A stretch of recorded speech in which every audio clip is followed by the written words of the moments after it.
ఆధారంగా తెరకెక్కిన రజాకార్ చిత్రంపై ప్రముఖ దర్శకుడు వేణు ఉడుగల సంచలన వ్యాఖ్యలు చేశారు. ఈ సినిమా చరిత్రను నిజాయితీగా చెప్పేందుకు రూపొందించినది కాదని, భారతీయ జనతా పార్టీ రాజకీయ ఎజెండాలో భాగంగా తీసిన చిత్రమని ఆయన ఆరోపించారు. Razakar the silent genocide of Hyderabad పేరుతో వచ్చిన ఈ చిత్రానికి యాటా సత్యనారాయణ దర్శకత్వం వహించగా, బీజేపీ నేత గూడూరు నారాయణ రెడ్డి నిర్మాతగా వ్యవహరించారు. గతేడాది విడుదలైన ఈ సినిమా బాక్సాఫీస్ వద్ద తీవ్ర పరాజయాన్ని చవిచూసి అట్టర్ ఫ్లాప్ గా నిలిచింది. ఈ సినిమా బీజేపీ ప్రాపగండా మూవీ అని ఇప్పటికే బీఆర్ఎస్ వర్కింగ్ ప్రెసిడెంట్ కేటీఆర్ తో పాటు పలువురు రాజకీయ నేతలు విమర్శించారు. తాజాగా ఈ అంశంపై స్పందించిన వేణు ఉడుగల రజాకార్ చిత్రం చారిత్రక సినిమా కాదని, స్పష్టమైన రాజకీయ ఉద్దేశంతోనే తెరకెక్కించారని అన్నారు. రజాకార్ సినిమాకు కేవలం చరిత్రను చూపించడానికి మాత్రమే తీయలేదని, దీని వెనుక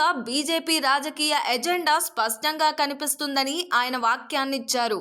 చరిత్రను చూపించాలంటే మానవీయ కోణంలో చూపించాల్సి ఉంటుంది, కానీ ఈ సినిమాలో ఒక కమ్యూనిటీని టార్గెట్ చేసి నెగటివ్ గా చూపించారని వేణు విమర్శించారు. రజాకార్లంటే కేవలం ముస్లింలే కాదని, ఆ కాలంలో జరిగిన సాయుధ పోరాటంలో అనేక వర్గాల ప్రజలు ప్రాణాలు కోల్పోయారని గుర్తు చేశారు. ఈ అంశాలపై ఇప్పటికీ బ్రతికే ఉన్న చరిత్రకారులు చాలా మంది ఉన్నారని, కానీ వారిని సంప్రదించకుండా ఒక రాజకీయ ఎజెండాతోనే ఈ సినిమాను తెరకెక్కించారని అన్నారు. నీది నాది ఒకే కథ, విరాట పర్వం వంటి విమర్శకుల ప్రశంసలు పొందిన సినిమాలను తెరకెక్కించిన వేణు ఉడుగల చేసిన ఈ వ్యాఖ్యలు ప్రస్తుతం సినీ రాజకీయ వర్గాలలో తీవ్ర చర్చకు దారితీస్తున్నాయి. రజాకార్ సినిమాపై మరోసారి వివాదం రాజుకోవడంతో ఈ వ్యాఖ్యలపై రాజకీయ పార్టీల స్పందన ఎలా ఉండబోతుందన్నది ఆసక్తిగా మారింది. మరి దీనిపైన మీ ఒపీనియన్ ఏంటో కామెంట్ చేయండి. మరిన్ని క్రేజీ మూవీ అప్డేట్స్ కోసం చూస్తూనే ఉండండి LG ఎంటర్టైన్మెంట్.